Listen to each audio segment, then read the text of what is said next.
വിജിനിലേക്ക്. വിജിൻ, വൈകിട്ട് യോഗം എംഎൽഎമാരുടെ യോഗം കഴിഞ്ഞതിന് ശേഷം അതിന് പിന്നാലെ തന്നെ ഗവർണറെ കാണുമെന്നാണ് അറിയുന്നത്. തിങ്കളാഴ്ചയായിരിക്കില്ലേ സത്യപ്രതിജ്ഞ?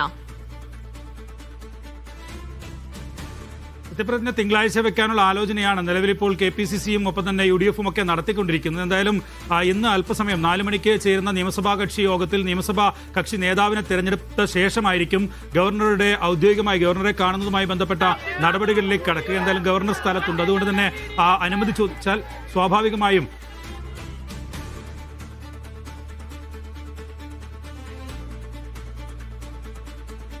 വിജിൻ തുടരാം.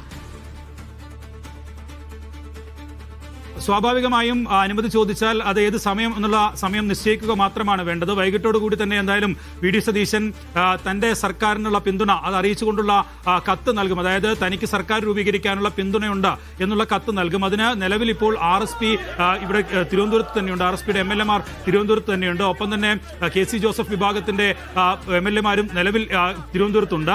ഒപ്പം തന്നെ ലീഗ് നിലവിൽ മുഖ്യമന്ത്രിയെ പ്രഖ്യാപിച്ച ശേഷം യോഗം ചേരുമെന്നാണ് അറിയിച്ചിട്ടുള്ളത്. എന്തായാലും ഇമെയിൽ വഴിയായിരിക്കും അവരുടെ അംഗങ്ങളുടെ പിന്തുണാ കത്ത് അത് VD സതീശന് കൈമാറുക. ആ കത്തുകൾ ഉൾപ്പെടെ എടുത്താണ് നിലവിൽ ഗവർണറെ കാണാൻ VD സതീശൻ പോവുക. ഗവർണർ കണ്ട് സർക്കാർ രൂപീകരിക്കാനുള്ള അനുമതി തനിക്ക് ഭൂരിപക്ഷം ഉണ്ട് എന്നുള്ള കൃത്യമായ കണക്കുകൾ ബോധിപ്പിച്ച് ഇന്ന ദിവസം സത്യപ്രതിജ്ഞ ചെയ്യണം എന്നുള്ള കാര്യം അറിയിക്കുകയാണ് ചെയ്യുക. എന്തായാലും നിലവിൽ സെൻട്രൽ സ്റ്റേഡിയത്തിലായിരിക്കാനാണ് നിലവിൽ സത്യപ്രതിജ്ഞ സെൻട്രൽ സ്റ്റേഡിയത്തിൽ തന്നെ നടക്കാനാണ് സാധ്യത എന്നുള്ളതാണ് ഇപ്പോൾ KPCCയിൽ നിന്ന് മനസ്സിലാക്കുന്നത്. അങ്ങനെയെങ്കിൽ ഈ തെരഞ്ഞെടുപ്പിൽ 102 സീറ്റ് ലഭിച്ചതിന്റെ എല്ലാ ആവേശവും അത് അതിനപ്പുറം കടക്കുന്ന നിലയിലേക്കുള്ള ഒരു സത്യപ്രതിജ്ഞ ചടങ്ങ് നടത്താനുള്ള തീരുമാനത്തിലേക്കാണ് പോവുക. തിങ്കളാഴ്ച സത്യപ്രതിജ്ഞ നടക്കും എന്നുള്ളതാണ് നിലവിൽ അറിയാൻ കഴിയുന്നത്. 14, 15, 16 എന്നായിരുന്നു നേരത്തെ പറഞ്ഞത്. തിങ്കളാഴ്ചയാകാനുള്ള സാധ്യത അതായിരിക്കും ദിവസം എന്നുള്ള കാര്യമാണ് ഇപ്പോൾ KPCCയിൽ നിന്ന് വിവരം ലഭിക്കുന്നത്.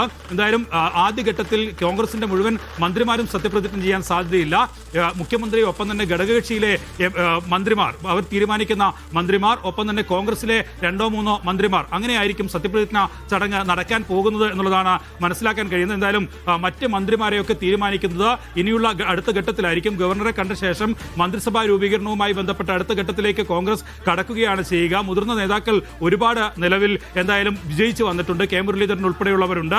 അതുകൊണ്ട് തന്നെ അവരെയൊക്കെ പരിഗണിക്കണം. മറ്റ് ജാതിമത സമുദായങ്ങൾ പരിഗണിക്കേണ്ടതുണ്ട്. അങ്ങനെ സർക്കാർ രൂപീകരണത്തിലേക്ക് കോൺഗ്രസ് ഉടൻ തന്നെ കടക്കും. വൈകിട്ട് 4 മണിക്ക് ദീപാദാസ് മുൻഷി ഡൽഹിയിൽ നിന്ന് എത്തിയതിന് പിന്നാലെ നിരീക്ഷകരുമുണ്ടാകും. അപ്പോൾ അതിന് പിന്നാലെ MLAമാരുടെ യോഗം ചേരും. യോഗത്തിന് ശേഷമായിരിക്കും ഗവർണറുമായുള്ള കൂടിക്കാഴ്ച. തിങ്കളാഴ്ചയായിരിക്കും സത്യപ്രതിജ്ഞ നടക്കാൻ പോകുന്നത്. വിജിൻ വായാന്തോടാണ് വിവരങ്ങൾ നൽകിയത്.